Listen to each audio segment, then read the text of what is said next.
We expect Jake to be able to go now.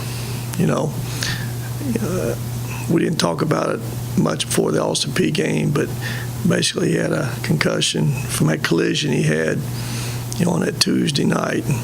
And it's a very sensitive thing, these concussions, and takes time. But he's passed all the tests and been cleared to go now. Eric said you guys had quite a bit of juice in practice. That might refresh on Tuesday. Juice, you've caught up on that word too, I guess. They were good. It's a tight turnaround. I've never brought guys back on Christmas, and not going to start doing it just from a mental standpoint. But always getting them back where guys have to travel. We had a few guys that traveled back yesterday and got them back. Everybody's on time, and again, we had a good effort yesterday. We did. As you go into conference play, are you concerned with that Thursday, Saturday schedule with the short roster that you have? Learned a long time ago. Hey, our concerns are kind of where they've been from day one. My concerns don't get changed. They're not going to cancel that Saturday game. They're not going to postpone it. It's where it is with our team. I have no updates on the other two guys. We were hoping to have something before the holidays, before we went to Austin Peay even, but it's very obvious what's going on during the holidays now. Not a whole lot of work getting done up there right now. So, we just got to keep playing as we've been playing, and we got to be able to, it's no difference. I mean, we've played 3 games in a row, back to back to back, so we have done that.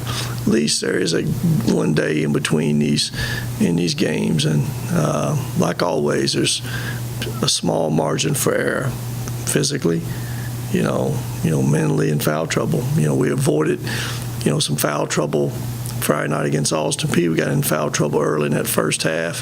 We had foul trouble. We were down a guy, and that was interesting, just getting to that halftime. And we got to the halftime, came out and found a way to play pretty good second half. But, a concern might not be the right word. It's just who we are. It's nothing new that we haven't been facing all year long. Tech's a pretty good test to start off conference.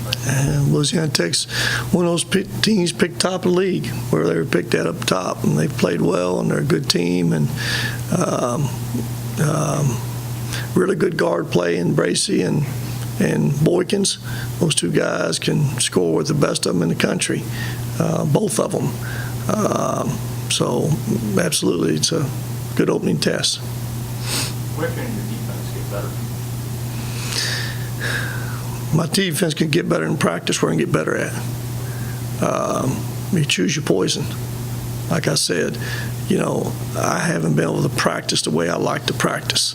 From a physical standpoint, from as hard as you want to go consistently, that's where you get better at. But you kind of choose your poison a little bit.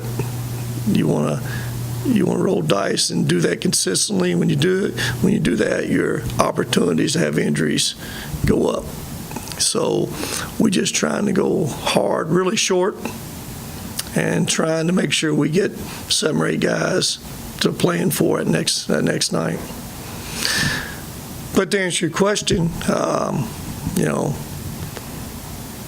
we've gave up too many threes, and some of those threes, are my fault. Just getting to the, trying to lengthen the game some, trying to get to the finish line, trying to run that clock, playing some zone maybe when I, really wouldn't naturally play it.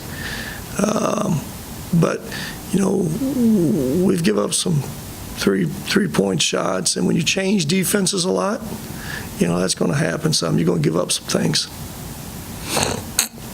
Coach, what has Monte Bearden added to this team this year after him coming in, having to sit out for a year, and now getting a chance to play, but not only on the court, but off the court as well with his experience? Well, off the court, he's gotten better.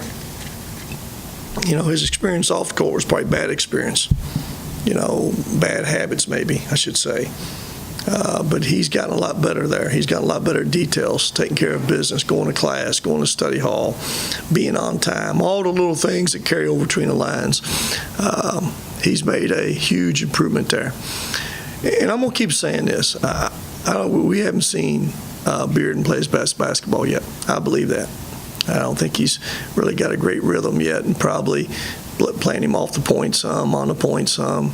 He probably hadn't gotten it consistent, and then when he gets to point some, I think he probably tries to overdo some things sometimes. But, one thing he brings to our team, the ability to get that ball to the rim.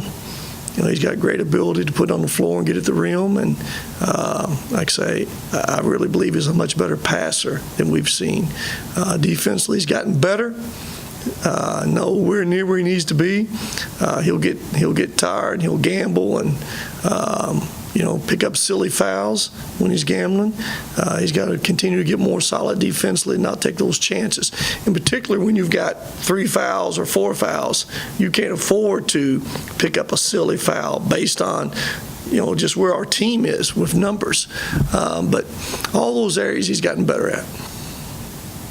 Justin, most of his career, he's been relied on to be the guy, be the scorer.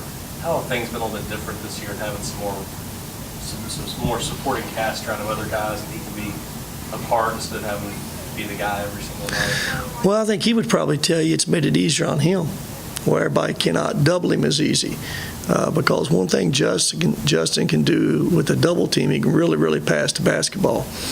And I think teams has probably been a little bit more reluctant to go double him as much as he's seen in the past. And when you don't double him, now he's got the ability to go score one-on-one. So I would think if you ask him that question, it's helped him a lot, even though he's a go-to guy for us still. I look at him as a go-to guy that we got to have a basket. I know where that ball's going a lot. You all start conference play. I think the first few weeks, it's get to middle UAB, Old Dominion, Monty, play one of the really good teams right off the bat. How important is it you all get off a good start and not fall behind? Well, I think I think we play 5 of those 5 teams picked in the top 5. We play first, right? Middle, UAB, Old Dominion, Marshall, Louisiana Tech. Those 5 teams were top 5 teams. We've got those 5 out of our first 6 games or 7 games, I think. So, some of them's at home. Remember where we're at. I guess we got Marshall, after this coming weekend. That's about as far as I've looked ahead. But all of them count the same. 1 win, 1 loss. You need to protect your home court. You can go on the road and win. Those wins on the road, are special. And, people's schedules break down differently through the season, based on, some guys may play more home games earlier against less competition, have to go on the road later and play tougher competition on the road. So you got to stay focused 1 game at a time through 18 games, and that team that can guide it through 18 games the best and stay off the mountain, out of the valley, and, win some of those games that you maybe aren't supposed to win, are teams that win championships. There have been several times this year I've looked at Darius's box score after a game. Yeah. Really filled it out. Has he played as well as his box scores have shown? That does make sense. His box scores always, to me, look better than I see him playing. And he knows I'm on him about finding that other level of energy, that other level of, competitiveness, effort-wise. I'm looking for that because the game comes so easy for him. That's why that box score always, you look at the stat line, it amazes you. And here I've been on this guy. I'm on him every other trip in the huddle about something. And about something is always about, hey, let's find that extra level of toughness and energy and guard that basketball. And I very seldom ever have to say anything to him about offensively. It's probably never offensively. I bet if you ask him that question, I would say I never talked to him about offense. I got total confidence in him, letting him make some decisions. And with the ball in his hand, he's got total freedom to shoot. I've probably been on him a little bit. I'll take that back. I have been on him a little bit to be aggressive offensively. Sometimes he'll fall back in that, that mood or that, where he's not real aggressive. getting that ball off the rim, attacking that rim, and pushing it, looking to score. First off, it's kind of not system he's come out of, and it's probably not naturally his personality to really be aggressive like that. So that's probably the one area I've been on him some, to stay aggressive. When he's aggressive, he's better and our team's better. Rick, the games I've been courtside, You've been a lot courtside now. he listens to you. I mean, there's he always has eye contact. It looks like he's listening to you. Maybe I'm wrong. Man. He's a great young man. And I keep saying this about this whole team. I have nobody that's really not coachable. But he is really, really coachable. Again, remember, he's a coach's son. He's had that shirt collar probably jerked a few times growing up, snatched. So he understands, coaching. But like I say, he's a good person. He's a good young man. When he makes mistakes, it's not because he's making them on purpose. He just makes mistakes. I'm on him about one thing, being aggressive and giving me more energy, more toughness out there. That's the one area I want him to be consistently better at right there. Can I ask a follow-up about that? Yeah. The way other players, his teammates gravitate toward him, you're talking to him about increased toughness. Are you hoping also that rubs off on his teammates as well? Well, they ask you what I talk to him about, they all know. There's one word I use all the time with him. And I bet you every one of my players can tell you that. If you were to ask them, what's the one word Coach always getting on Darius about? They're going to say, don't be casual. Don't be casual.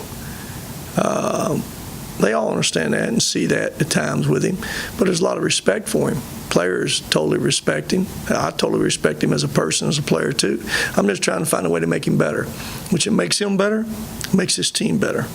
And that's why I'm on him, because I know he's got more to give from an energy and toughness standpoint. Yes.